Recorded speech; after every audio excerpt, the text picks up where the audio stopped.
Hello, everyone. How are you? I see some people already in the chat. Hi, it's me, Angela D. How are you? Hi, Deborah. How are you? And Deborah has a question, so let me go ahead and just throw that up because that's what this is all about, a Q&A.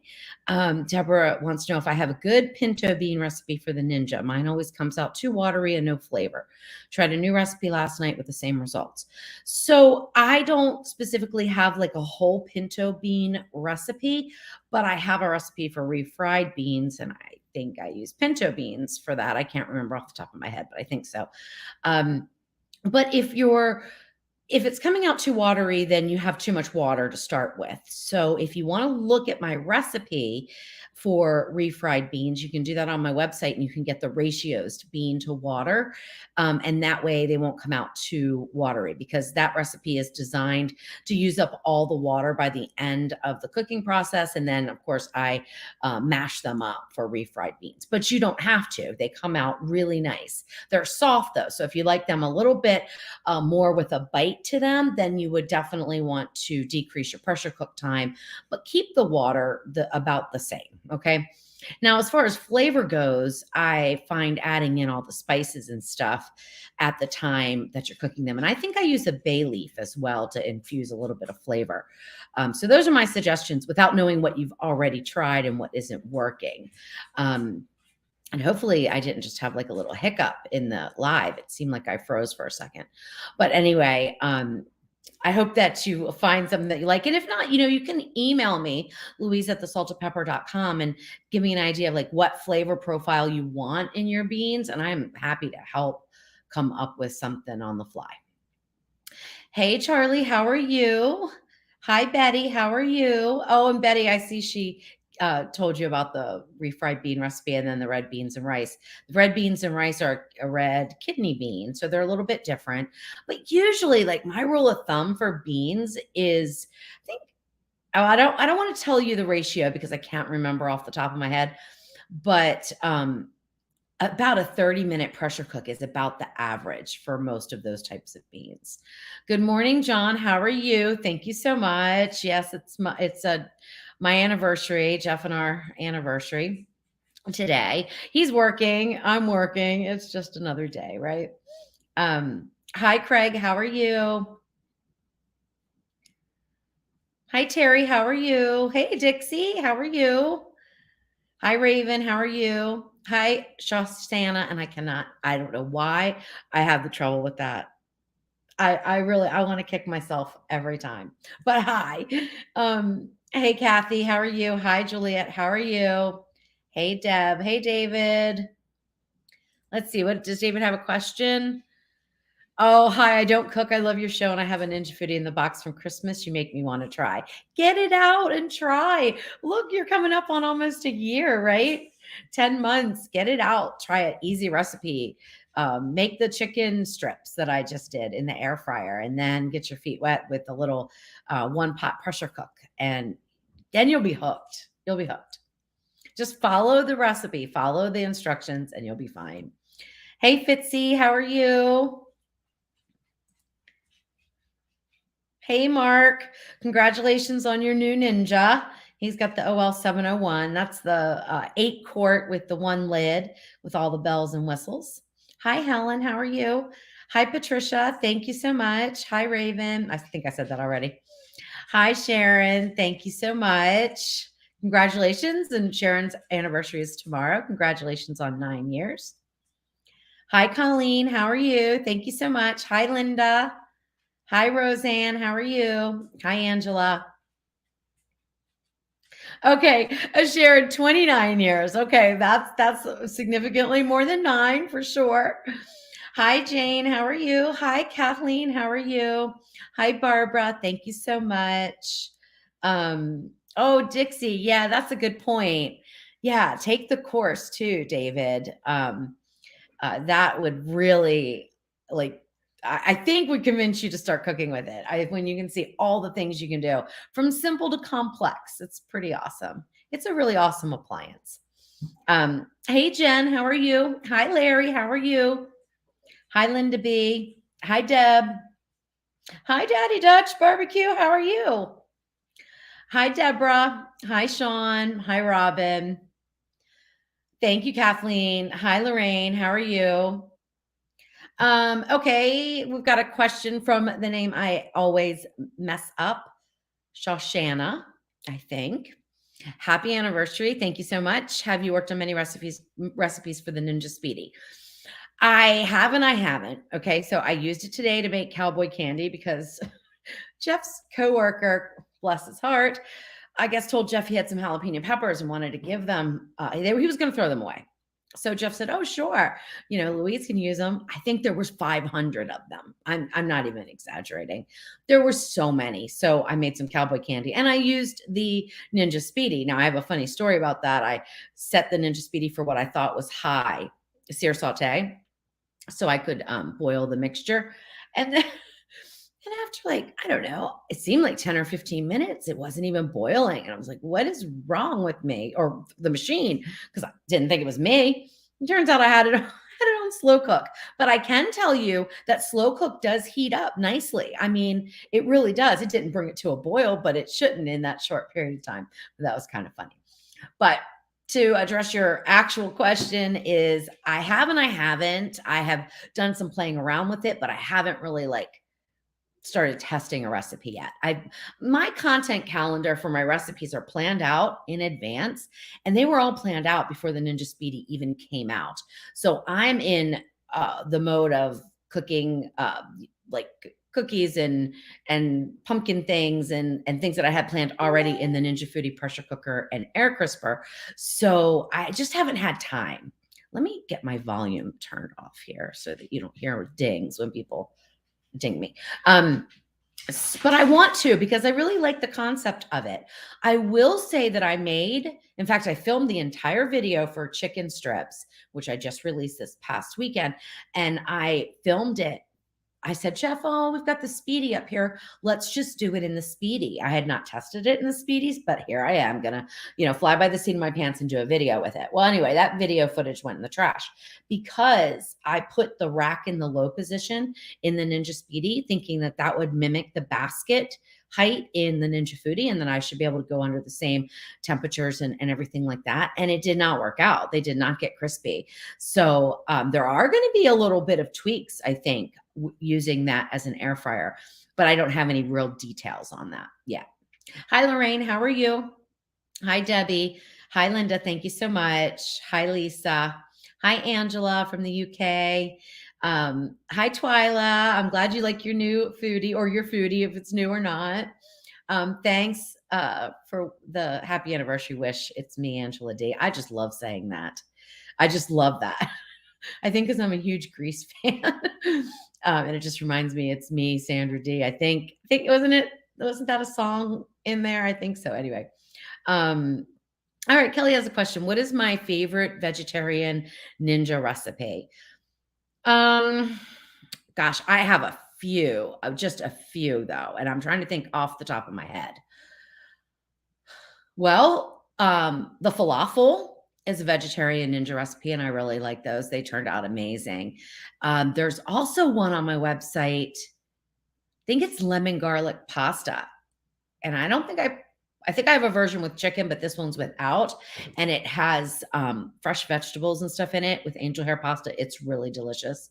I think that one's completely vegetarian as written, I think. And then there's another one that's, well, ratatouille. I have a ratatouille, which is roasted vegetables. The picture is horrible. It probably isn't even really ratatouille. It's an old recipe when I first started doing this. So I don't even know if it would constitute ratatouille, but it's just roasted vegetables and they have so much flavor and they're so delicious. So on my website, on the homepage, if you go to thesaltedpepper.com, you can scroll down the homepage and I have things in categories. And I think there's a place that's vegetable based recipes so that you could click on there and see what I have. Now, I'm not a vegetarian and I'm not well versed in vegan cooking. So I do know that there are some things that I might use in a recipe that isn't necessarily considered, especially vegan. I think they're all pretty much vegetarian, but especially vegan. So make sure that you look through the ingredients, and make some substitutions if you need to, because I don't pretend to be an expert in that at all. Hi Shannon, how are you? Hi Angela, how are you? Oh Linda, you're gonna get the OL 701. That's awesome. I hope you love it. Hey Cheryl, how are you? Oh, that's awesome. Larry said the chicken stew recipe was the best that they've ever had. That's good. My friend Dixie just made that today too, and she said she really loved it. That was very popular last year. Hi, Melissa. How are you? Hi, LM Dogs. How are you? Joni, you have been on my mind lately, my friend. Hi, Cheryl. How are you? I think I might have said that already. Just trying to go through. Hey, Wendy. Okay, so Jen wants to know what's for dinner tonight. This is a funny story. So I made Jeff short ribs last night. I would say they were just so. I don't think I'm a very good short rib cooker. I don't know. I've tried to work on a recipe a couple times, and I don't know. I don't have them down right. Like the fat isn't totally rendered. They're very tender, but these were probably almost overcooked. It, and that's kind of funny. Overcooked, but the fat wasn't rendered, and that's because I pressure cooked and then air crisped. But I probably pressure cooked too long. They were frozen too, which I think changes the way that the meat cooks, in my opinion. But anyway, so today I said, Jeff, just pick up something, like takeout somewhere, and just surprise me with what it is. But we don't really have anything around here. And so he was like, well, what about a Big Mac? I'm in the mood for a Big Mac. I'm like, oh, Big Mac. Okay, well, burger sounds good. But why don't we just make them? So anyway, so he's bringing home all the fixings to make hamburgers. So we're going to have hamburgers tonight. Real special, real fancy anniversary dinner tonight. Well, happy anniversary. I'm going to just say as Mark, maybe, and happy birthday as well. Hi, Denise. Denise says she loves the course. Thank you so much. And we are finishing it up. So I have company coming, and I've been remodeling my house, and it's been a whirlwind, just crazy time. But I'm going to get the rest of the videos for the OL series. It was done, or pretty much done. I just had a few tweaks to do with it. And then they threw the OL out at me. And I was like, oh my gosh, now I got to do a whole series of videos on the one lid model, because they are a little different. Hi, newbie Nicole. How are you? Thank you so much. Barbara wants to know what cowboy candy is. Cowboy candy is basically sliced jalapenos that you simmer in sugar syrup. So it's like a sweet, spicy type of thing. And then you let them sit in the refrigerator in this syrup for about 2 to 3 weeks. And then you can just use them, like put them on your burgers, or you could just eat them out of the jar. Some people do that. I changed mine up though. A lot of them call for turmeric and celery seed. And I made them like that a couple years ago, and I didn't like them. So I changed it up, and I put some cumin in there and some chili powder and a few other spices. So I'm hoping that I like them better, but I don't know yet. We'll see. I'll know in 3 weeks, right? Thank you, Anne. Thank you. Okay, Jackie, I hope Ninja Foodie comes out with an easier to clean interior soon. Is there a chemical or other reason why this isn't possible? Well, which foodie? Because there's so many of them. Like, I think the hardest one to clean is probably the ovens. I think they're the hardest to clean. The XL grill, it gets dirty, but I think you can access it to clean it. Now, no matter what the material is, when you're dealing with cooking, you're gonna have residue. It's not gonna stay shiny. I mean, most ovens don't stay shiny. In fact, a lot of ovens on the interior are gonna be darker, so you just don't see it. But because these are mostly like a aluminum color, I guess if that's a color, you really see everything. And they are hard to clean. I mean, they are.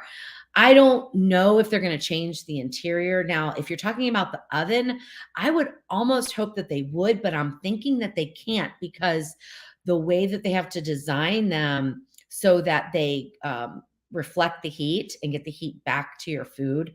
So I think all toaster ovens too are like that. They're kind of like a thin walled type of material. And I made a big mistake in the oven thinking I was going to get real smart and put a baking soda paste together, and I ruined the entire thing. I mean, it came clean, but now it's real dull and it looks horrible. I had to buy another one, as a matter of fact, for videos because it just looked horrible.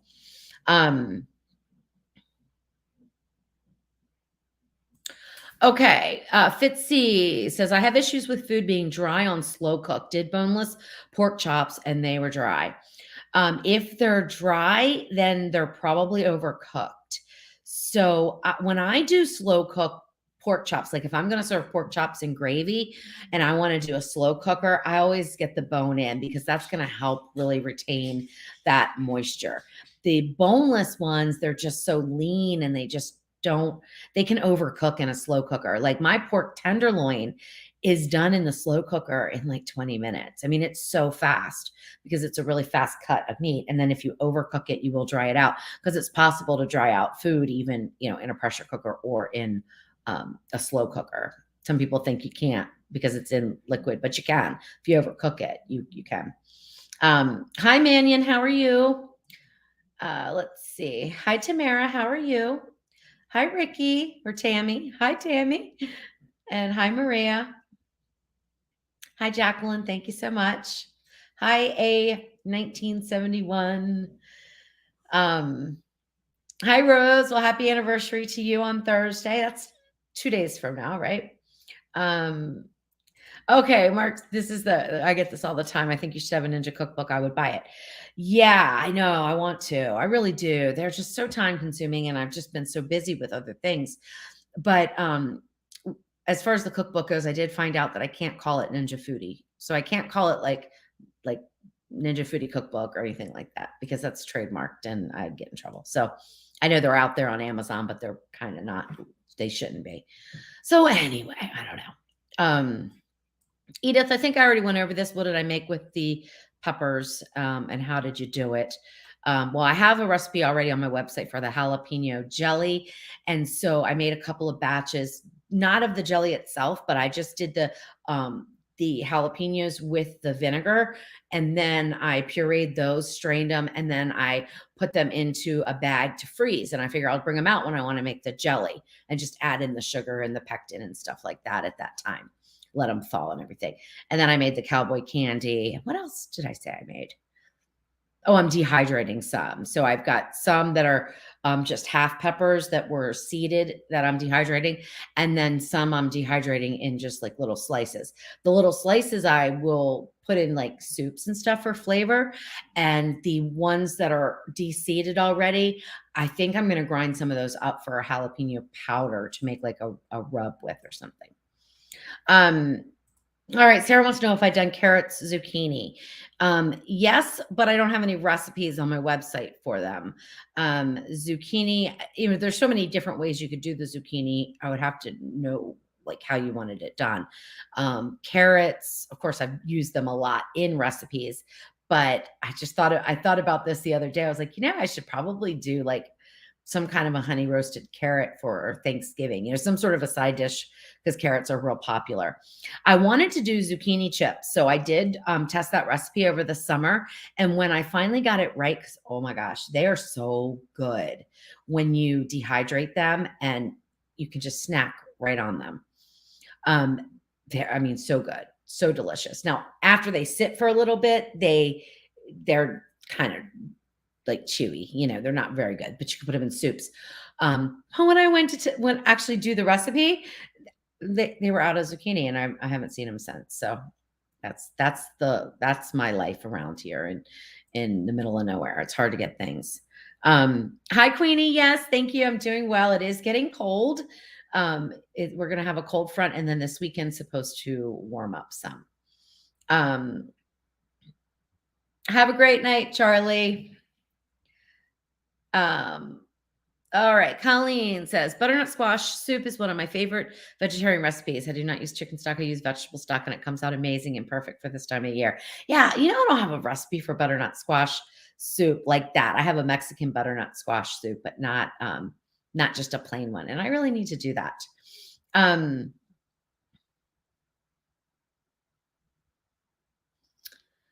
All right, let's keep on going down. All right, Angela has a question. Which Ninja item do you love the best? The Ninja Foodie pressure cooker and air crisper. Because I can do anything with it. So that's been my favorite. It's probably always will be my favorite. There's certain things I use the grill for, like bacon, because I like my bacon flat, and I can't really do that unless I cut it in half in the Ninja Foodie. So I use that for bacon, and I'll use it for other things too. But even burgers and stuff, I usually do in the Ninja Foodie. But I cook for two. Unless I'm doing a recipe, I cook for two. So, like, if I had a family of 4 or 6, the XL grill would be better for burgers. But anyway, that's still my favorite. And I don't really care whether it's the 2 lid model or the 1 lid model. I've been using the 1 lid model more just because it's up on my counter. Um, but I like them both. And there's certain things I like better in the 2 lid, honestly. Hi Barbara, how are you? Let's see. Well, Dixie's telling me to sous vide the short ribs. Yeah, okay. But I don't plan ahead enough. So they would take a long time. I bet they would be amazing. But I thought about dinner like 2 hours before dinner time. Hi, Rodrigo. How are you? Sorry about my dogs. I'm hoping that this doesn't continue. They are here with me today. Hey, Susan Roy, how are you? Um, Hi, Linda. Thank you so much. What was that? Oh, okay. That was just my dogs. Sometimes I get a little freaked out. I'm here by myself. So, Susan Roy, I'm assuming it's Dominic. Hi, Dominic. How are you? Good to see you. Um, Okay, so this is a good question. Have you tried fried ice cream in the foodie? Well, it's not going to work. There's no way that I can think of that you can make fried ice cream in the foodie. And the reason being is that, fried ice cream, it's frozen, very hard, got its coating on there, and then flash fried. And so it's in and out like so fast, right? But if you try to air fry that, I don't care how long you preheat, you're never going to get those high enough temperatures to get the outside done before the ice cream melts. And I haven't tried it. I'm just assuming this is true. So if you want to try it, give it a try. But I think you're going to have a puddle of ice cream at the bottom, and the coating will be at the bottom too. It'll all fall apart. Thank you so much. I appreciate that. Um, All right. And Queenie says a lot of people can cowboy candy. Do they really though? All the recipes I looked up didn't call for cowboy, I mean for canning. They were all just refrigerator based. I didn't look specifically for a canning one because I wasn't going to make that much, but um I mean, I guess I don't know. I don't know. Canning is one of those things that I don't even like to talk about because I'm not well versed in it. I'm not an expert on it. And there are certain like rules that have to be followed for pH levels and timing for processing and things like that. So I just zip it. I'm like, no, I just put it in the refrigerator. Now jellies and stuff are a little bit easier to do. But I was talking to my mom about this the other day and I said, Mom, you can so much. Like, how do you know what's safe and what's not? She's like, well, I've followed recipes, but I just over the years of doing it so much, I know how much lemon juice I have to add to get the pH up and this, that, and the other. So, I mean, it's really a whole thing. I mean, it's a whole thing. You just don't go into it lightly. I'd love to get into it, but I don't have a lot of time. All right, Colleen, will your OL recipes be whether the 601 or 701 are geared towards one or the other? Obviously, since the 601 doesn't have the thermometer, it would make a difference.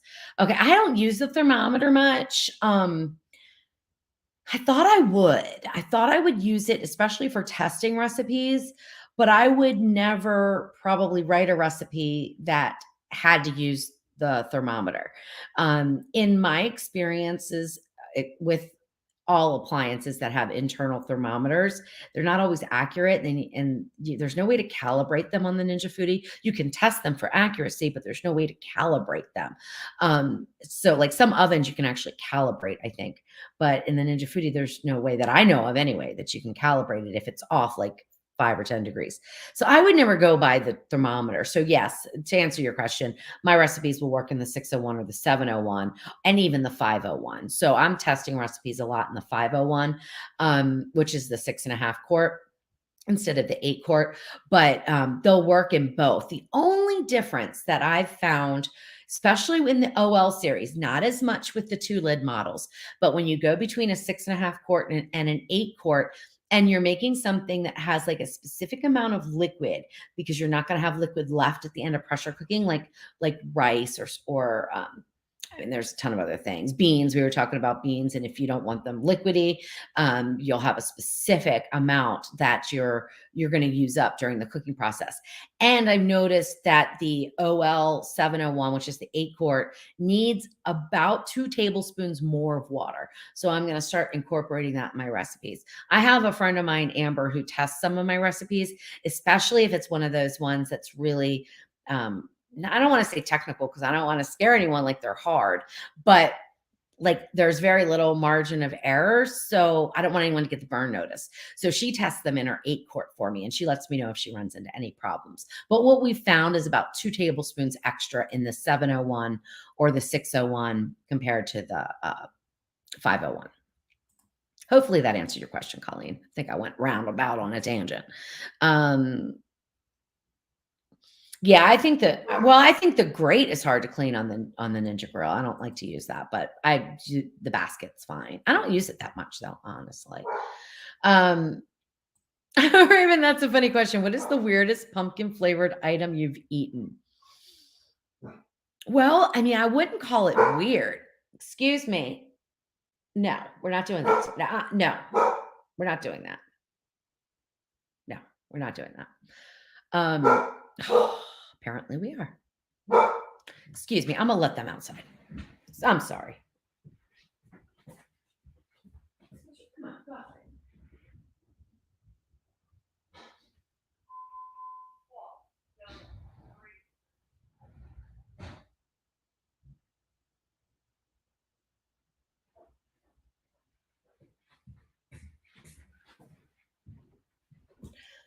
Okay, sorry about that.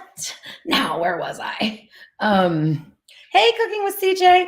What was I talking about? Oh, the weirdest pumpkin flavor.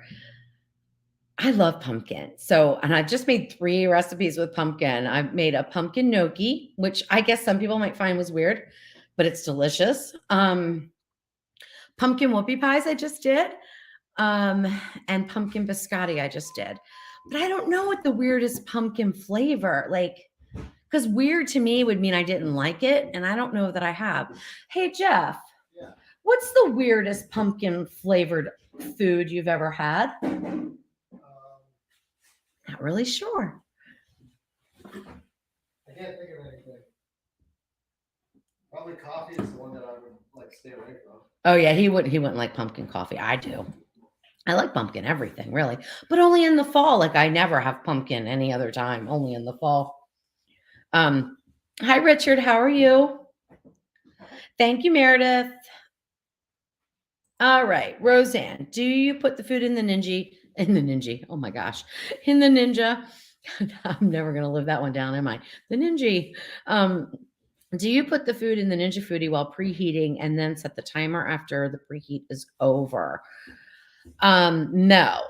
When I preheat without the food, but I preheat with the cooking surface. So if I'm using the basket or the rack, doesn't really matter because it gets hot. If you've ever touched it when it's hot, you know it gets hot, but it doesn't because it just has little rails. It doesn't get it's not enough to sear your food. So it doesn't matter if you preheat with that in or not. But if I'm using the plate or the basket or another cooking surface, I will preheat with that in.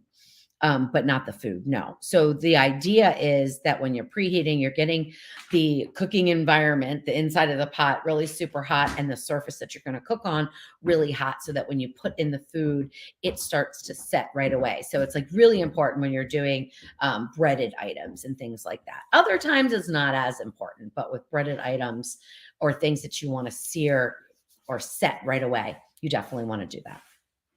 And then sometimes, like I preheat on the hottest setting, which is broil or grill. On the European models, it's called grill, and I preheat on that setting because it's the hottest most of the time. Sometimes I'll preheat on the temperature I'm going to cook at, but most of the time I go hotter because I just want to get a blast of heat in there. And then I just switch over and set my timer then. But if I was going to preheat and air fry at the same temperature, let's say I'm preheating on air crisp at 400 and I'm going to cook on 400, then I would just set the timer for, let's say it's a 20-minute cook. I would set the timer for 30 minutes, let it count down 10 as the preheat time, and then put my food in and cook for 20 minutes.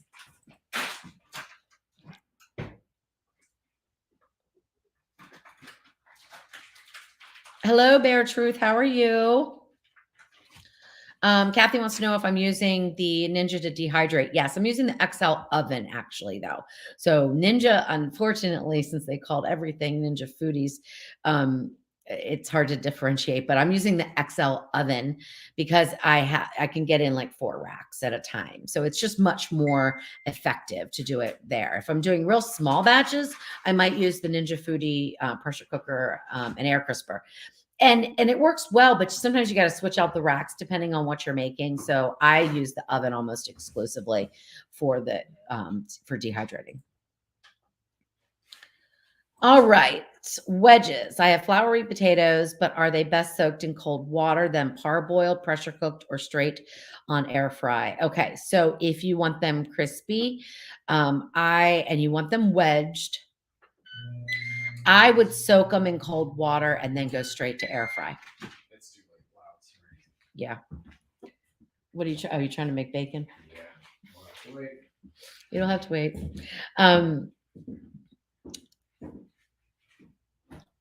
You know, I'm trying to think about the whole like, would you pressure cook them for a minute? You could. You could do that. And I think I've seen where people have. So they cut them into wedges, or you know what you could do? You could pressure cook them whole for 5 minutes with immediate release, wedge them up, and then air fry them. I bet you those would turn out really amazing because when I was doing a lot of processing of potatoes, because I went to an auction last year and I ended up with, oh my gosh, so many potatoes and I had to do so many different things with them. It was crazy. I would put them in, a whole basket full for 5 minutes. They wouldn't be cooked all the way through, but they would slice really nicely. And I bet you they would air fry up nice too. But if you're doing fries, thinner fries, you want to soak them in water. You don't pre-cook them and then you just air fry them. All right, let's see. Mary says she's still nervous with her foodie crisper. Well, if there's any way that I can help you, send me an email. I'm happy to chat, or send me a message on Facebook. I'm happy to chat with you about, what you're nervous about. Okay, so Vitek, I need pumpkin seeds, dehydrate or air fry roasting. Well, if you want to snack on them, you want to air fry them, and they are absolutely delicious.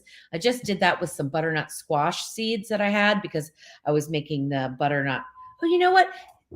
I didn't make pumpkin gnocchi. I made butternut squash gnocchi. The dogs are coming back in. Sorry about that. So I roasted them, I air fried them. So I tossed them in a little bit of oil. First of all, this is okay. Let me just go through the process real quick. Okay. Get all the flesh off of them. So rinse them and get all that, orange flesh and stuff, the strings and everything. Then you want to lay them out and you want them to dry. So blot them dry with paper towels, leave them out overnight, let them dry. Then toss them in oil and a little bit of salt and put them in. And Jeff, do you remember the time on the pumpkin seed? Well, the butternut squash seeds. I'm sorry, I can't remember. Do you remember the temperature? I don't either. Probably like somewhere between 375 and 400. I don't remember. But they were delicious. We ate them all. They were so delicious. Hey, Sally, how are you? Nancy wants to know, do we have 2 houses? We do. So we live in Tennessee, but for those of you that have followed me for a long time, you know that my internet was horrible in Tennessee and we were waiting and waiting and waiting and waiting. And I couldn't really do the lives very well. I couldn't do what I wanted to do. It would take me forever to upload pictures. It was really a hindrance. So we were looking for some space to rent, some office space where I could just like go to work when I needed to do my computer work, because I could still test my recipes. We could still film our videos at home. And what we found was a house in Mississippi that was like cheaper than renting anything. And then of course it can be an investment. So yeah, we bought a house in Mississippi with some rockin' internet, and we had a studio kitchen put in. So behind me is my test kitchen. That's where I do a lot of my testing of recipes. And then when you see the videos, the kitchen's in front of me where I do the videos. So now I've been able to move my work away from home, which is really nice, because if you saw the setup with all the lights that was in my kitchen, pretty much 3.5 weeks out of every month. And it kind of gets a little, you want to be away from it. Sometimes I just want to have a glass of wine and just cook dinner, and I don't want to be like staring at lights and stuff. So it's been nice. Thank you, Meredith. How are you? I say, how are you? There's a lot of distractions going on right now, and I'm being nosy because they're all doing their thing in there, the dogs and Jeff. Sally's eating tomato soup that she made last night in the Ninja hot cold blender. I love the blender. I know it never really caught on too well, and now it's hard to find, I think, but I love the hot and cold blender. I just used it the other day to make barbecue sauce, a honey barbecue sauce. All right, let's see. This is a long one, so I'm going to put it up here and read it. Hi, Louise and Jeff. Hi, Jesse. How are you? We just got the 8-quart Smart Lid 601 last week to replace our old 6.5-quart. We had to use the slow cook function on high to get the foodie to work like our crock pot on low. Does the 601 work more like a crock pot with the low and high, or do we still need to use high? Do you know how many watts the slow cooker uses? I think a crock pot is 200 watts. Thanks. Okay, so the easy answer is I don't know what watts are used during slow cook. I don't really have any way of measuring that. I've never seen anything written on that from Ninja, so I'm not really sure. I know that, when things are heating up, it pulls a certain amount of watts, but then as it stabilizes, it's going to use less. So I don't know what the average is. So I can't answer that. I'm sorry. Now, I will answer, though, the whole slow cook crock pot thing, because there's something that's going around. It's been going around. I see it all the time, that people say that crock pots heat from the sides and the bottom and get a lot hotter. And then your slow cooker or the Ninja doesn't do that. And so it doesn't work. A lot of people think it's worthless.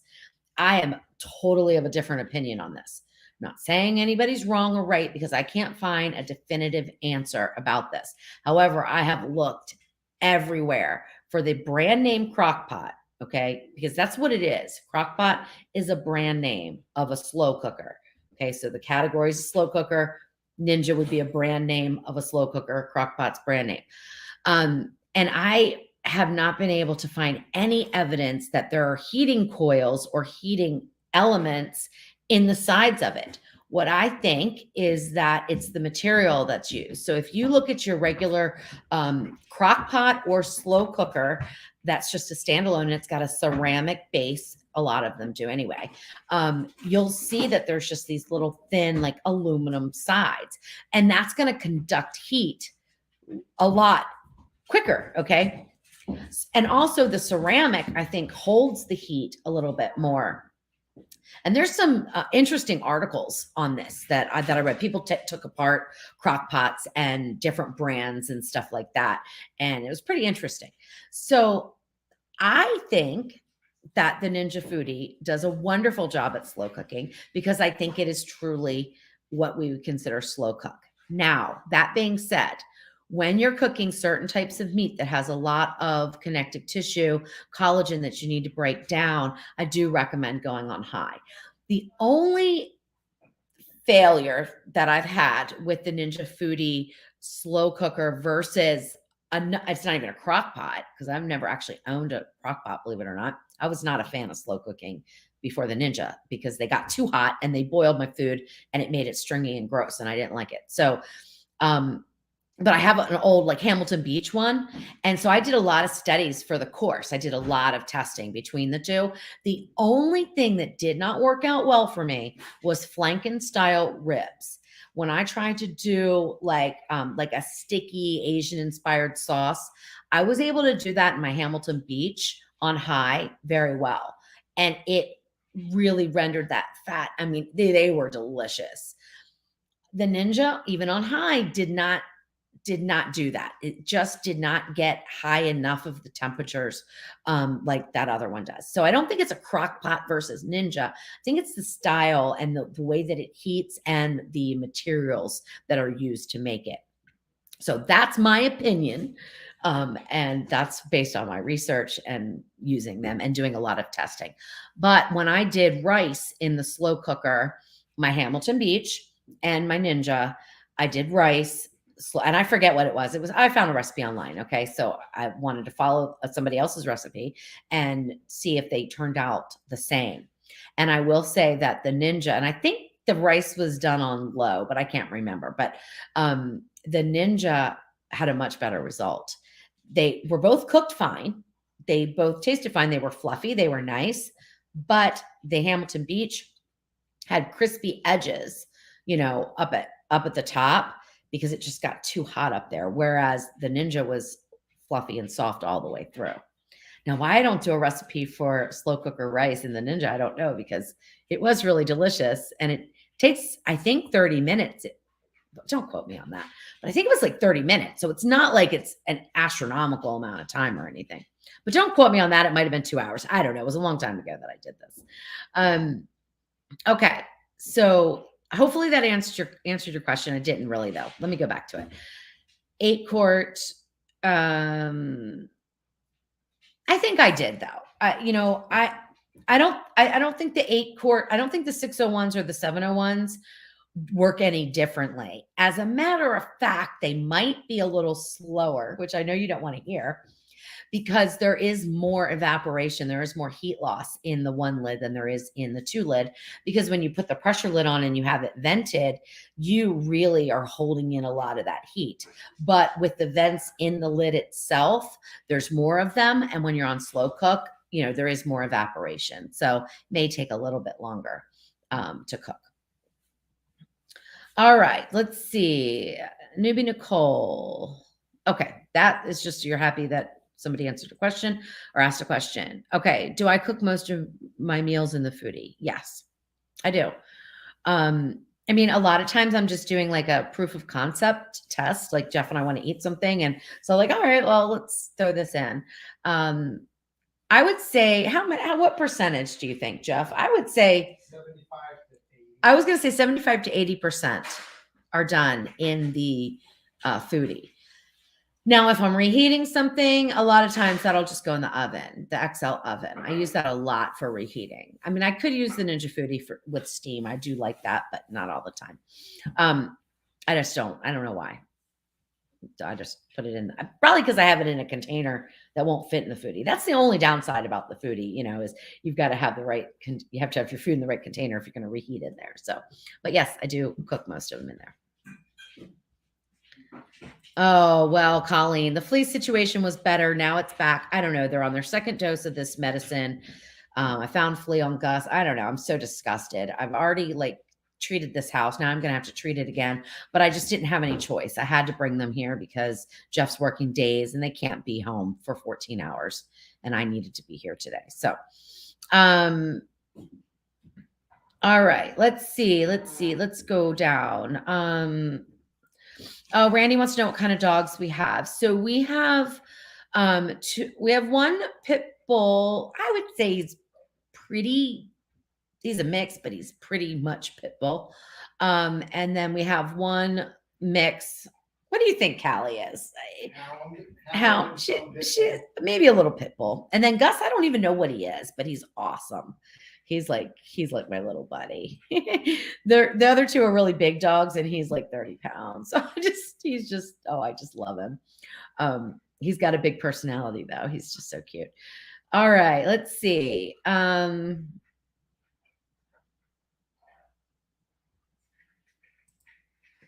Would I ever consider using a little bit of liquid smoke in your Speedi?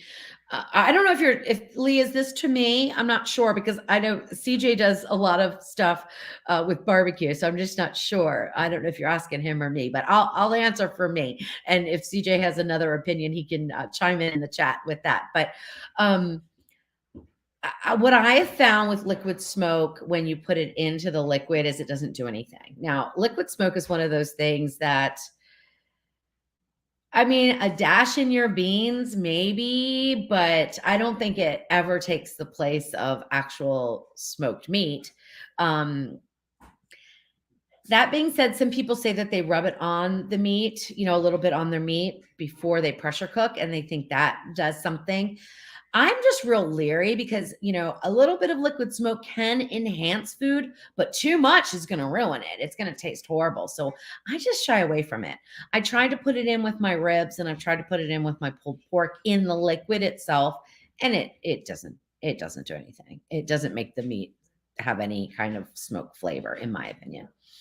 I guess you could also do a marinade or some sort of injection with a little bit of liquid smoke and inject it directly in. But again, you really need to know what you're doing and be careful, or be prepared to like ruin a piece of meat, because if you put too much in there, well, it's not going to be good. But as far as like it being safe to do, it's perfectly safe to do. You can do that in the Speedi, no problem.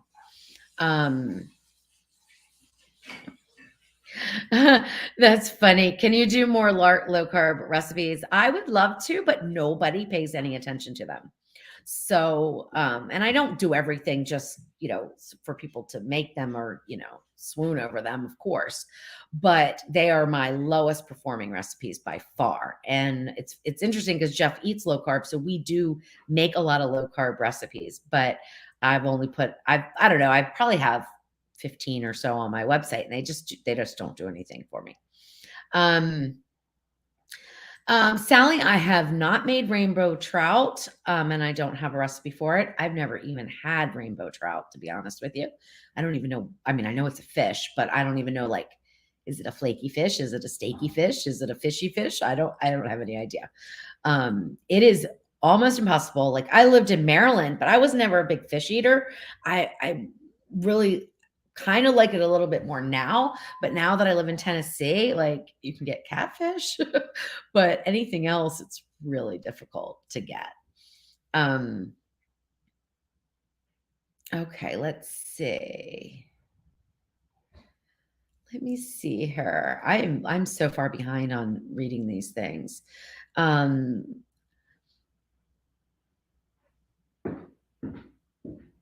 Oh, Jesse, that's so awesome. I'm watching you live More Than Food Network. Do you think you might have a studio audience, even small, limited, like the show The Chew did, for both watching, use the foodie, and asking questions? I would love to do that.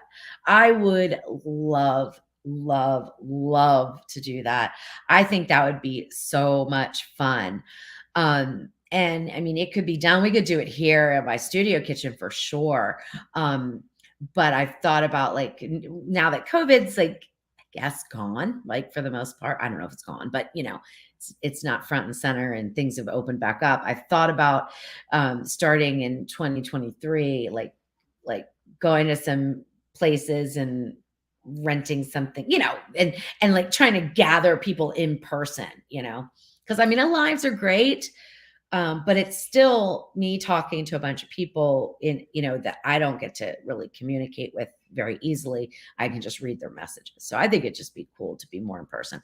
I also want to do some online, like small dose. I'll call it small dose, cooking shows, cook-alongs, whatever, for 20 to 30 people who want to join in on a Zoom, or that might not be the platform, but I think people are familiar with the way the Zoom works. So they could actually set up their own camera with their foodie, and I could see and help them. I did a class like that from a guy in Italy, and it was so much fun. Oh my gosh. And I learned so much. It was just really great. Mary, what is the best spray oil for air fry? I have avocado and olive oil. I don't really think there's one oil that's better over another. What I use avocado a lot when I don't want to impart any flavor into anything because it's such a neutral oil. So like let's say I'm making hash browns, I probably would choose avocado over oil because I'm sorry, avocado over olive oil because some olive oils will really impart some flavor. I mean, all of them should, but some are more flavorful than others. But then if I'm sauteing vegetables or something like that, I might choose an olive oil. So it really depends on what I'm cooking, but not one is not better over the other. And for all intents and purposes, with what we're doing with the Ninja Foodie, as far as temperature settings and stuff like that, you don't have to worry. You could use olive oil or avocado oil, or any other kind of oil that you want. You don't have to worry about the burning point, whatever the thing's called. You don't have to worry about any of that. You're not going to get hot enough to mess anything up. All right. Meredith said she did rice twice in her 6.5 quart and would only make rice in it now. Yeah, it's pretty good. John Freeze, pumpkin scones. I wanted to do cranberry. What did I have? Cranberry orange scone. I think those would be so good. All right, let's see. Okay. So Cheryl says, I just received my Ninja 14-in-1 slow cooker today. I had to replace my 8-quart. Okay, so I'm going to need some clarification on what the 14-in-1 slow cooker is. Is that possible pot? If so, I don't have it, so I don't really know. But if it's the pressure cooker and air crisper, then that's a different story. But so yeah, I would need to know. And since I haven't used it, I wouldn't know how to make any suggestions on things to do differently. But if it's the Ninja Foodie pressure cooker and air crisper, I would basically follow the slow cooking directions like you used to, but allow an extra hour. Now your food might not take an extra hour, but I would allow an extra hour for that. Okay, let's keep going here.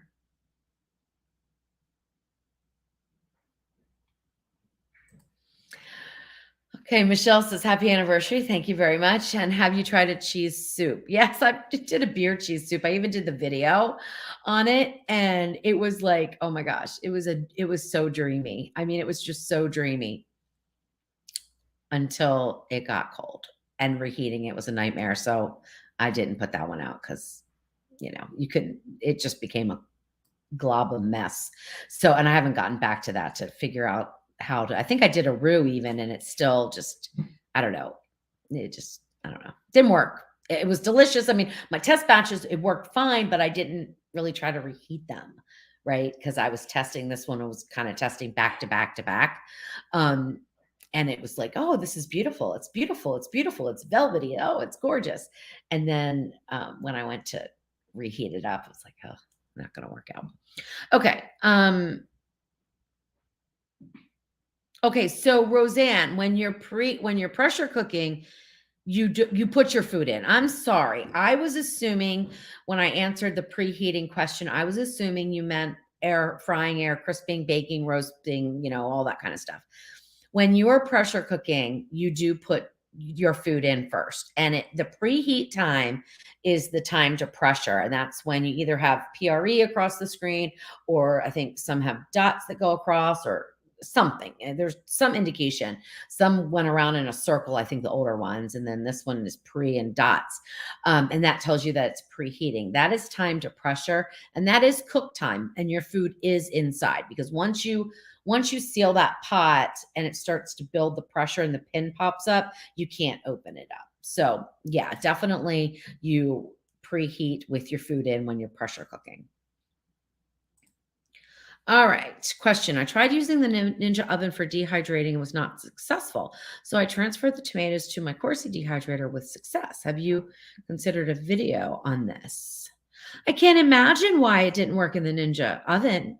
I mean, I would have to have more information on that because I have never had one issue whatsoever with dehydrating in the Ninja oven. And in fact, the temperatures and timings are the same for any other type of dehydrator. So that's really interesting that your tomatoes didn't work. Hmm. Yeah, I'd have to hear more about that. As far as a video goes, I do have some dehydrating videos that I think I have basil. I don't even know if I put that out yet. I filmed that last year. I don't know. Sometimes it's about writing the post up that I haven't gotten enough information on, or sometimes I have to see how long something's going to last. You know, there's a lot to this that anyway. There's a lot to it, but um, yeah, I don't know why it wouldn't have worked because it worked perfectly for me. All right, Deborah, is there a meal you could cook in layers all at the same time in the foodie with the racks? Um, sure. I mean, you might need a container though, for something, but they're called 360 meals, and I think I have a handful of them on my website if you want to take a look.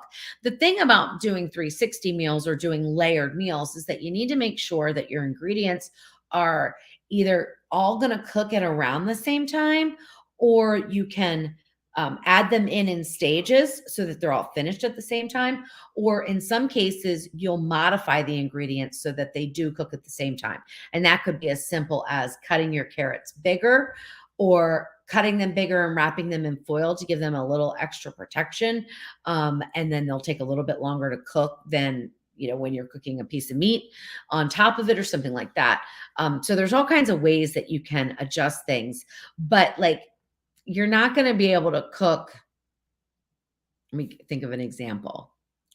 You're not going to be able to do a meal of parsnips and scallops which doesn't even sound good put together, but even potatoes and scallops, like you're not going to be able to do those two as a traditional put it in layered meal. You could pressure cook your potatoes and then put your scallops into broil after the fact and leave your potatoes in the bottom. So there's a way you could do that, but their timings are so off. Scallops take a few minutes or shrimp take a few minutes, whereas potatoes take a much longer time. And you want to use a different function. You don't always want to pressure cook your scallops. Like I wouldn't anyway. If I was having a nice scallop dinner, I wouldn't want to pressure cook them. So those are the things to think about. But yeah, absolutely, it can be done. Meredith, I did do beef jerky. It's funny. It's just been coming up a lot. I'm going to have to get that recipe out and do it again. And I scrapped the video because I started getting freaked out about the temperature and the length of time and food safety. And I tried some workarounds and they didn't work as well as the one that I had originally done. So I just told Jeff to scrap it. And that was really a big mistake because now that I've done more research and got into the sous vide world a little bit more, I'm like, oh man, it would have been fine. But we scrapped the footage. So that video went out the window. So now I have to do it again. All right, Colleen, over the weekend, I bought 2 Cinderella pumpkins and 2 baby Pam pumpkins, used the pressure cooker and blended half and half, and they made fabulous pumpkin puree. Got 18. Very cool. There you go. That's awesome. I have a little baby pumpkin here. I want to see how long it takes to pressure cook. I think my friend Amber did that for pie. Did I get our armadillo problem taken care of? No, I haven't even addressed it. I did go out the other night and look, and I expected to see an army of these little armadillos all over the yard based on how many holes we have, but I only saw 2. So anyway, Kathy, the houses are about 30 minutes apart. Okay, let's see. Hi, Nina. How are you? Okay, so Mannion says that he uses the possible pressure cooker often. I'm sorry, not pressure cooker, the Ninja Possible Cooker, which is a slow cooker, and I think it does some other things, sear saute and some other things. And he says it's very efficient. And it's probably a different design. I mean, I know that the insert can go into the oven, so I don't know what it's made out of, but I'm almost like thinking ceramic maybe. I'm not sure on that, but Okay, let's see. Hi, Annie. How are you?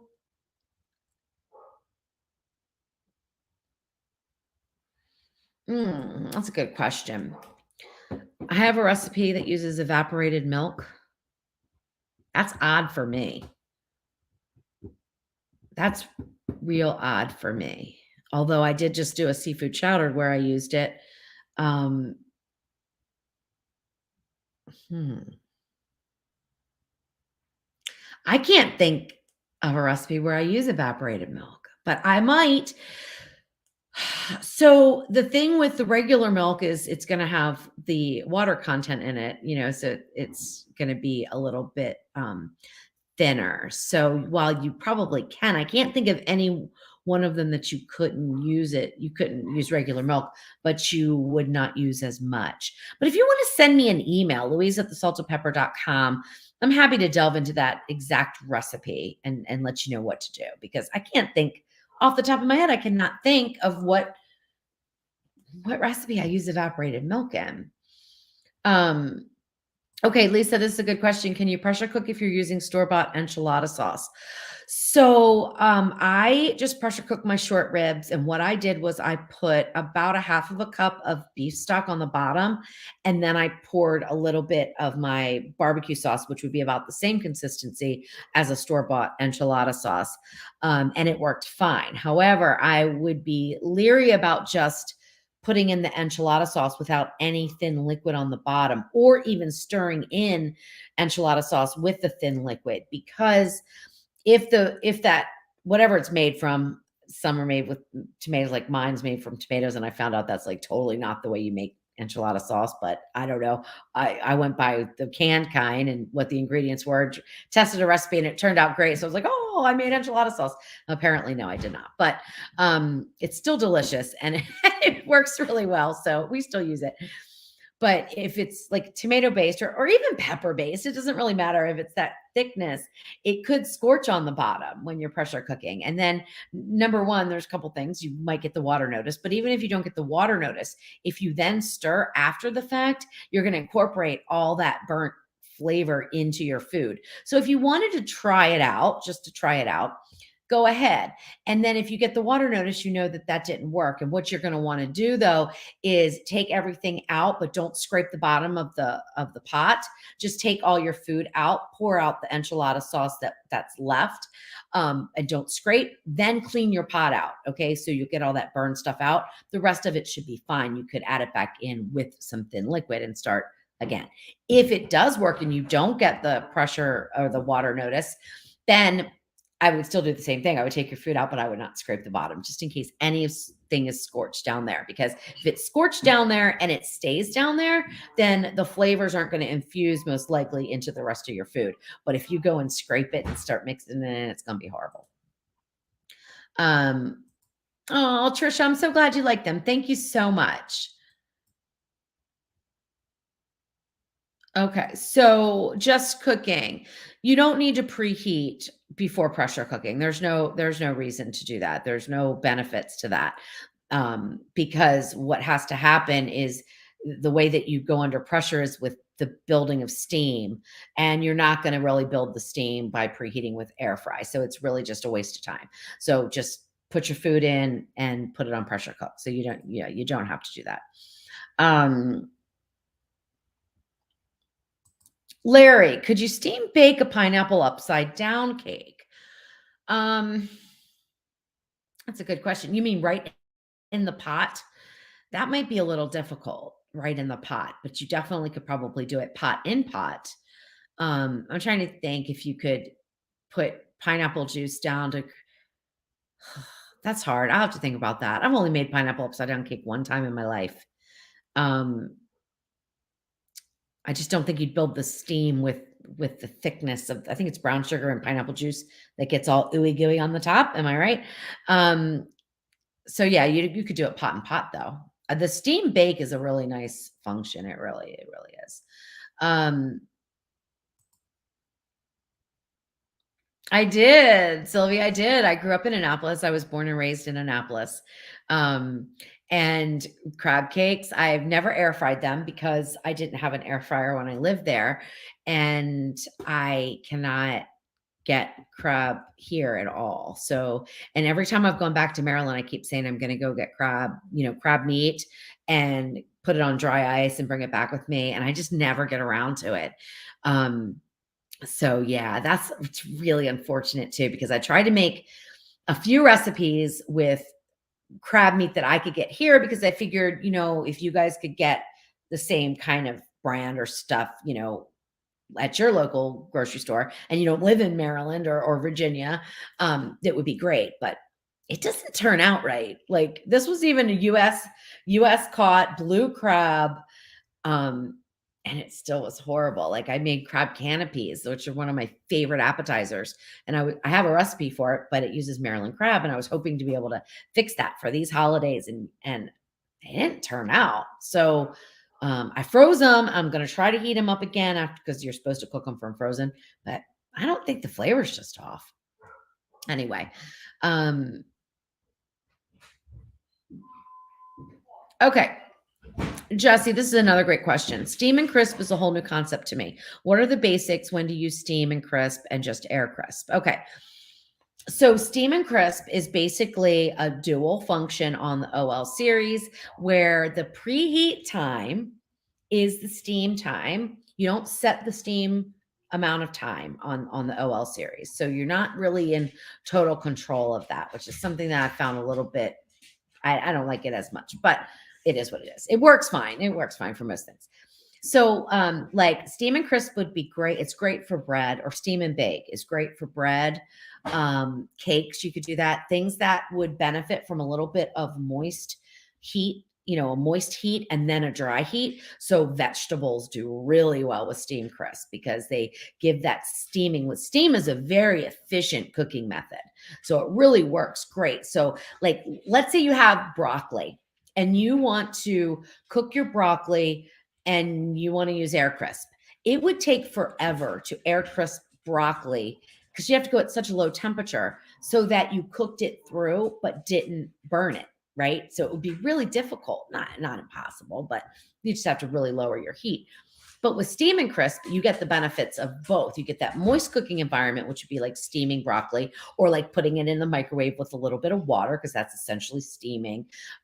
Putting it in a pan with a little bit of water, that's boiling, but same kind of moist heat environment. And then it switches over. So after, like, let's say you put in a half a cup of water, it's probably going to steam for about 8 minutes, maybe 10. And then it switches over to the air crisp function. Now, when the air crisp function goes on, there's a fan going. There's still steam in the pot. So we have the steam and then it's circulating around and then it goes out and it dissipates and we move into a dry cooking environment. It's really a nice function. It really is. I would use air crisp only on breaded things. I'm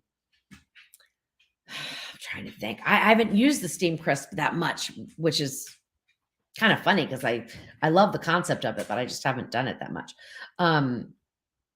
When would I use steam and crisp and just air crisp? Air crisp for breaded things. I'm trying to think. If you want things to be really crunchy on the outside, I might not do steam and crisp, although I think you could do steam and crisp for a potato.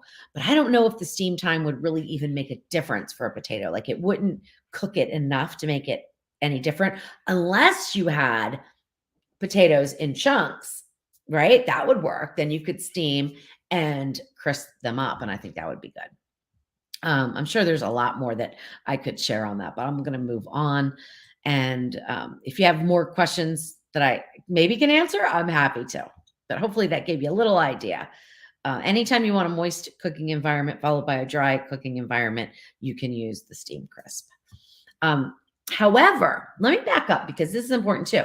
Because I've seen this. A lot of people think, oh, well, I'm going to do steam crisp for like pulled pork or something like that. No, don't do that because the steam time is not going to be long enough and you're going to end up having to air crisp that pork on a low temperature for a very, very, very long time to get the results that you want, assuming you want pulled pork. Okay. So instead, you would pressure cook and then air crisp. Okay. Because pressure cook is going to really tenderize that pork. It's going to break down the connective tissues, make it that nice, shreddable consistency. But then the air crisp is going to render that fat and create that bark on the outside. And then when you mix it all together, that's where the magic happens. So there are certain meats that you would pressure cook, then crisp. And there's some that will do okay with steam crisp. Like I would think like a pork tenderloin would probably do fine. Probably a chicken breast would probably do fine with steam crisp. Although I don't really know if I would air crisp a chicken breast that was boneless, skinless. But like if I was doing a bone in like chicken thigh, steam crisp would be a good option. Annie says she heard that Pam ruins air fryers. Is that true? Hi, a lot of people say, I think it was lectin or something in there that does something. I don't know because I've never used Pam. So I shouldn't say I've never used it. I have used it. I have used it in the past. I don't use it now at all. So I just go with the straight oil. I don't use aerosols for cooking like that. So I really don't know. I've never had it happen to me, but again, I don't use it. So it's not going to happen to me. I've never used it in an air fryer. I have a nice spritzer that I love and it works beautifully. All right, let's see. All right, Lynn wants to know how to cook pork belly slices in the 15-in-1. I know I should probably know these 15-in-1. I'm assuming that's the Ninja Foodi pressure cooker and air crisper. 15-in-1. I don't know if there's any other appliances that have 15 functions. So I'm going to assume it's that. I've never made pork belly. I don't know if CJ's still in the chat. I'm sure he has. I have never made it. I would assume air crisp on a lowish temperature so that you can really start to render that fat because it's a very fatty cut. But I've never made it, so I can't really help you too much. Sorry about that, Lynn. All right, let's see. Okay, Greg. Hi from Liverpool, New York. I have a Foodie Pro 6.5 quart that didn't come with air fry basket. Instead, included this weird air fryer tray. Any thoughts on the tray, or should I buy the basket? Okay, well, some people love the tray, and the tray works. I mean, it cooks fine. I don't like it though. I think it's weird too. I don't like it. You can't really get it out very easily. I don't like it. I don't use it. I think buying the basket's worth it, really. And the 6.5 quart air fryer baskets will fit in any of the 6.5 quart foodies, including the OL series. So that's just my personal opinion. I would use it a couple times before you invest in the basket, but I think the basket's incredible. Oh, Crystal, I'm so sorry that you're not feeling well. I'm so sorry. Sandra Lee, thank you so much. I appreciate that. And then you can use olive oil in an air fryer. I know they say that because of the there's a term for this, and for the love of God, I can't remember it right now. The heat. I don't know. I want to say the boiling point. It's not the boiling point. I'm drawing a complete blank. But I use it. It's fine. You're not going at astronomically high temperatures. I've used it and nothing's happened. Okay. It's not my birthday today, but thank you and happy birthday to you. It's our wedding anniversary. Yeah, Debbie, that's a good idea. So Debbie, her husband used to put a little bit of liquid smoke in his barbecue sauce. That would work too. Just a little bit goes a long way with that liquid smoke. Oh, Ben, thank you so much. Ben says he loves the Ninja Foodi meatloaf recipe. Thank you so much. I appreciate that. All right, Diane. Pressure Luck Cooking was discovered by Rachel Ray. I so wish you would get on our show, or like Good Morning America. Yeah, that's not my vibe. I'm not that girl. I don't want to be on TV like that. I'm the kind of girl that you'd like pour a glass of wine and we build a fire and we hang out. I don't like that stuff. I don't want the pressure of it. Like, I'm just not that kind of person. So I prefer this. Even though I wish you guys were all like right in front of me, we're just hanging out. This is as close as I can get online. So, but yeah, I would be a nervous wreck. Oh my gosh. I don't even know. I couldn't be on TV. Um, all right. John has a question. With Christmas around the corner, have you tried individual servings of Christmas puddings in the foodie? So, Christmas pudding, and you can correct me if I'm wrong, is very popular in the UK and I guess Australia as well. But it's not something that the US really does. In fact, I'm trying to remember.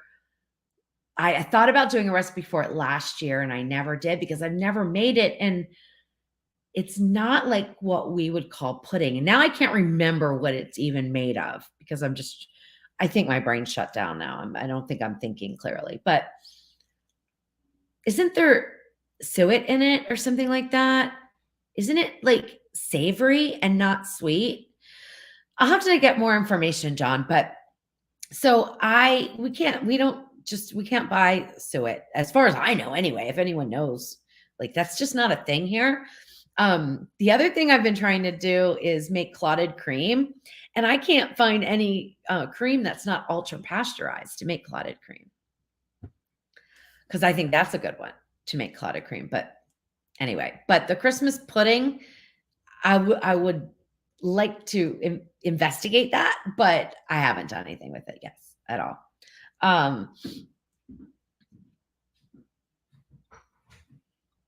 Okay, let's see.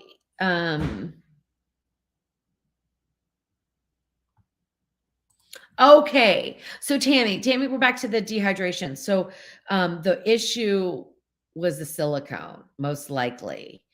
That was the problem. Did you use that in your other air fryer too? Because I guarantee you that was the issue. Use parchment. If you, I've done that. Use parchment instead, so they didn't stick, and it works fine. Parchment works fine. Um,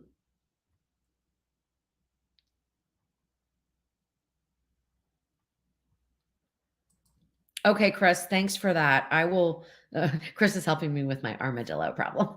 I will definitely look into that. Um, Raven wants to know, do I sleep here? Sometimes, like I'll sleep here tonight. I'm having some mulled wine that I just tested a recipe for. So I'll sleep here tonight. And Jeff works days tomorrow. So by the time we get done and finish up, make dinner and all that stuff, it's gonna be like 10 o'clock at night. So it'll be time, he goes to work really early and he works in Mississippi. So sometimes we stay here. Not often, like not a lot, but sometimes. Oh, Mannion. Okay, so the possible cooker is made out of cast iron, but light cast iron. Okay, cool. Okay, Sylvia wants to know what the water notice is. The water notice is when there's not enough thin liquid to either build or maintain the steam that's required for pressure cooking. So it'll come across the screen saying water notice, no pressure is another one that's on the OL series. I think it says no pressure if you're not pressurized. And then on the Instant Pots, I believe it says burn notice or BRN maybe. So it's just when you don't have enough thin liquid. Or the other reason it can happen is if you don't deglaze the pot and there's something stuck on the bottom and it heats up and it detects that it's burning. And then I don't know how it's got to be a temperature sensor somehow. But I mean, obviously it doesn't have cameras in there, although that would be cool if we could see in the pot and have cameras. That'd be awesome. But it knows when it's something stuck and burning and it'll trigger that too. So you could have plenty of thin liquid, but if you have a coating on the bottom that's or like little bits of like meat, and they call it fond, actually, the fond from sauteing vegetables or meat or something like that, if that's on the bottom and you didn't deglaze and scrape, that can trigger the water notice as well. All right. Mary wants to know, I'm making spaghetti and meatballs tomorrow. Can they be made in the Instant Pot? Yes, absolutely. You can make it all together if you want. And there's a recipe. Type in Ninja Foodie spaghetti, but instead of the ground beef, just put your meatballs and put them on top and it'll be delicious. And you can, if you like saucy really saucy spaghetti, then you can follow my recipe as written. If you like it less saucy, more noodly, then you can double the noodles and don't change anything else. You don't need to increase the liquid or anything like that. In fact, I think in that recipe, you really could. I call for 4 cups of liquid. I think you could really go down to 3. I thought about changing that recipe because I made it the other day and I thought, for some reason, this is a little bit more liquidy than I remember. But then again, I used angel hair. Don't use angel hair, though. I will tell you that. Don't use angel hair or thin spaghetti if you're making it in an Instant Pot or a Ninja Foodie. I ruined my whole pot of spaghetti because I used angel hair. That's all I had. And it didn't work out because it's too thin. Okay, can you use Tender Crisp in the 14-in-1 Foodie for pork tenderloin? Okay, Tender Crisp. Now, Linda, Tender Crisp is a term that is pressure cooked, and then air crisped. Okay. That's like that's what tender crisp means. So I'm assuming that you're talking about that pressure cook and then air crisp. With a pork tenderloin, there's not a whole lot to air crisp. Okay. Because there's not a lot of fat. It's very lean. So there isn't really a lot of benefit to putting that dry heat on the outside. What I would do is I would sear it on all sides so you get that browning, and then pressure cook it. And you can pressure cook a pork tenderloin in, well, depending on the size, but usually they're about a pound and they're real thin, like what, $half size or so. I would probably pressure cook 3 minutes above the liquid with a full natural release. I did 5 minutes one time and I think it was too much. Now, if you did want to do the air crisp, you can do that. You could, you can, but I would just go straight air crisp then, because by the time you develop that browning on the outside, your pork tenderloin is going to be cooked through perfectly. So I would either do sear saute to brown it and then pressure cook, or I would do air crisp. Hopefully that helps.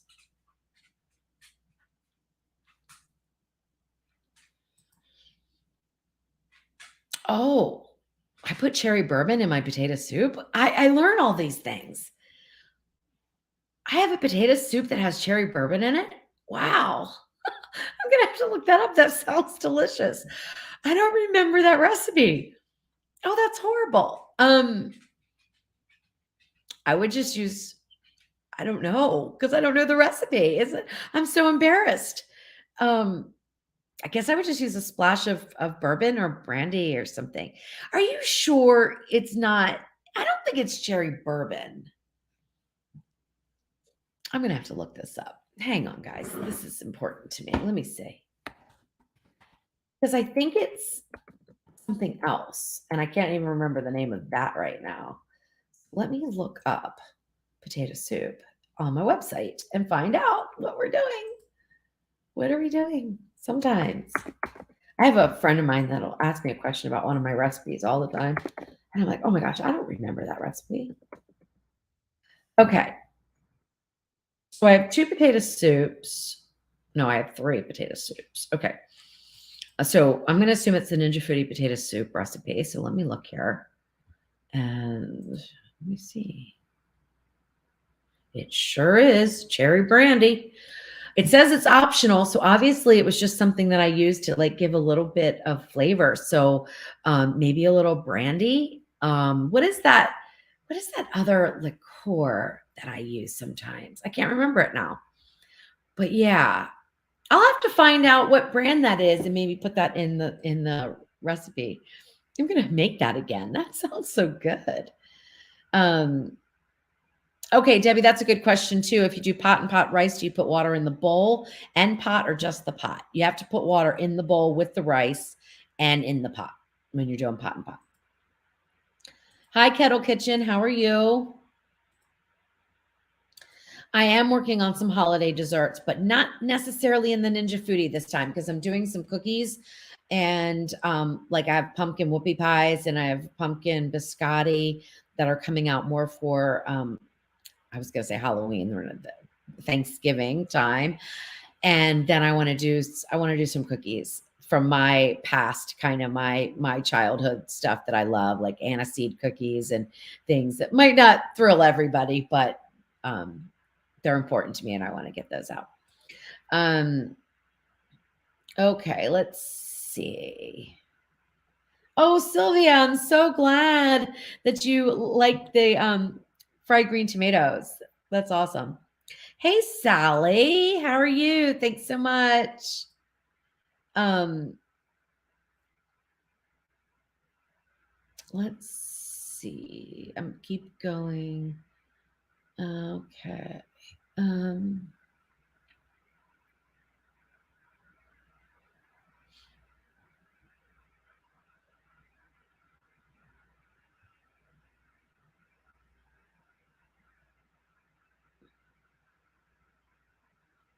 I'm just going down here to see.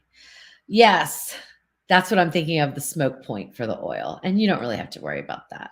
It does have a lower smoke point, but you're not going to get there. You're not going to get there with the Ninja Foodie. So you don't have to worry about it. I mean, I guess if you put it in and you put it on sear saute on high, I mean, but that would be the same as if you were cooking in a skillet. So I still do it.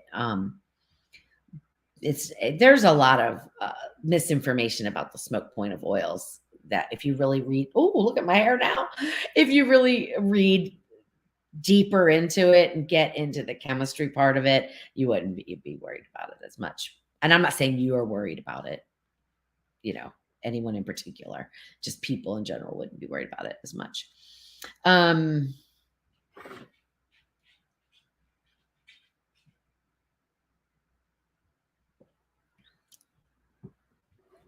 Okay, Mary, I got to you. All right. Oh, the happy hour live. We want to do those again. Life has been a little bit busy. So we just haven't had time, really. I mean, that's the bottom line. We just haven't had time. Okay, Sandy, I have the Foodie Smart Lid. I'm tempted to buy the Foodie Speedi. I was wondering if it really needed it. Is the Speedi more efficient? No, I think it does the same things. I mean, there are some positives with it. Like, I mean, you can literally put in your rice and your water and then put your rack in and put your meat and put your vegetables and stuff, and you can do the rapid cook thing, and literally you can have things done in 15 minutes. I think it takes less time to build up the steam to cook, food because it's smaller. But you can do the same thing in the Ninja Foodie. So, I don't know. I think it's neat. I like it. It's worked some. It hasn't worked for other things. And I just have not had time to play with it enough to really see if it's like a good partner, like to the Ninja Foodie, if you wanted to have both. I mean, I don't know. I just bought another one for my house because I thought maybe that when I'm home and like I want a quick meal, I'll like force myself to use it and get to know it better, so then I can do recipes for it. I haven't even gotten it out of the box, if that tells you anything. I still go for my Foodie all the time. And again, some of that's like what I just know how to use that. So it's easy. Um,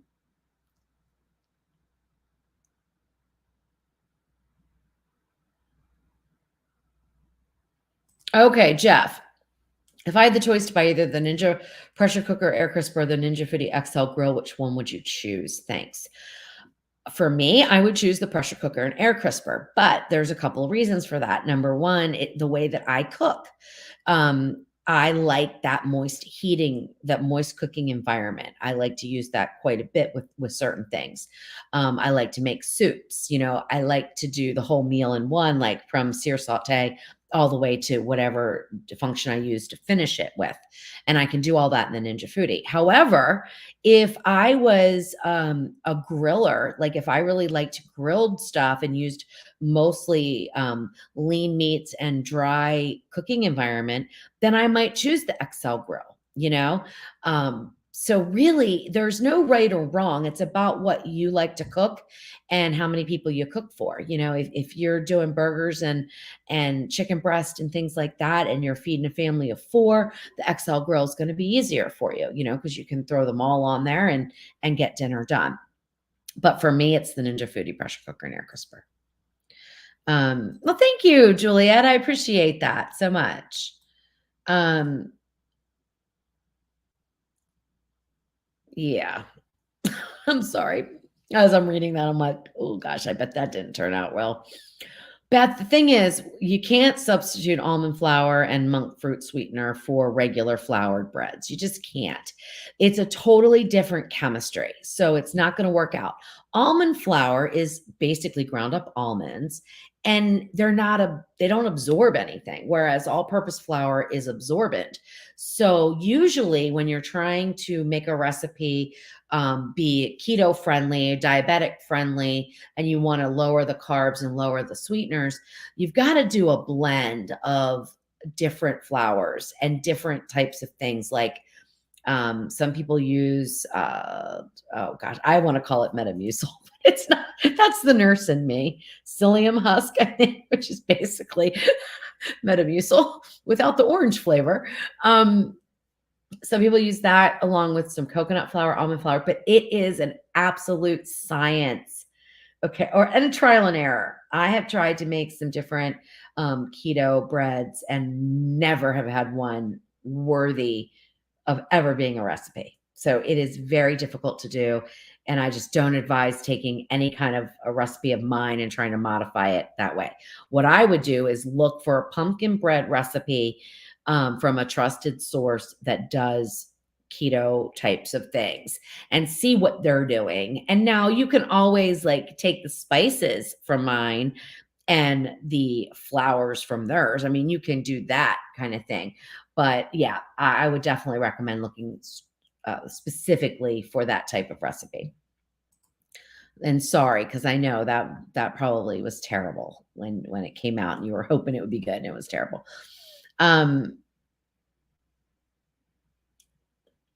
Okay, let's see. Colleen says I should be able to buy beef suet at a butcher shop. Yeah, we don't even have a butcher shop. So yeah, I made it actually one time, and I still have some, but I wouldn't use my own homemade. I don't think in a video because I don't know. That might I don't know. I mean, it's just fat.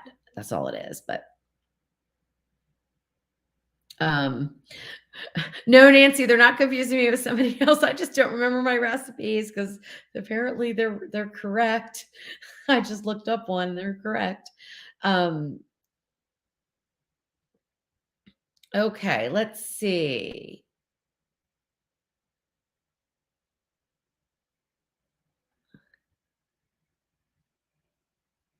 Hey, Brittany, how are you? Meredith, we are celebrating 14 years. Let's see. I'm just going down to see if I have any other questions. I'm going to be jumping off here really soon. Oh my gosh, we got to get rid of this Tinder person. Block that person. Sorry, I just got down to that. People are so weird.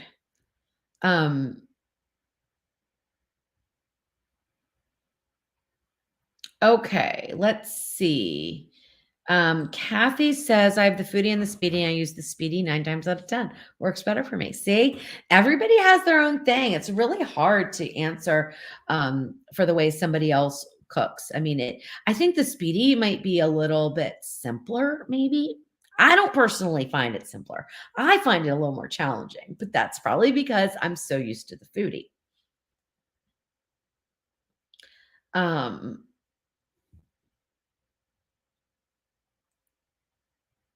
All right. I think we're down to the bottom now, and I'm going to jump off of here.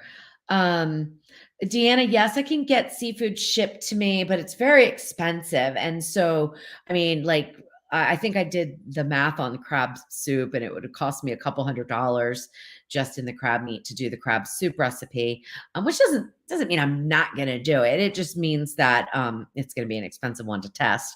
And I want to find the best place to get it. And and I go home to Maryland. I mean, literally, I just need to get some when I'm there. I just need to get some. Okay, Crystal has a question. Do I think the Instant Pot is safer or the Ninja Foodie? Just curious. I don't think one is safer over another. I think they're both perfectly safe to use. They go through rigorous testing. There are all kinds of safety points, and they really, I mean, they have to meet the criteria. I mean, they don't take this lightly. It's a serious business, and I don't think one's safer than another or anything like that. I think you need to use them appropriately and follow instructions and things like that. All right.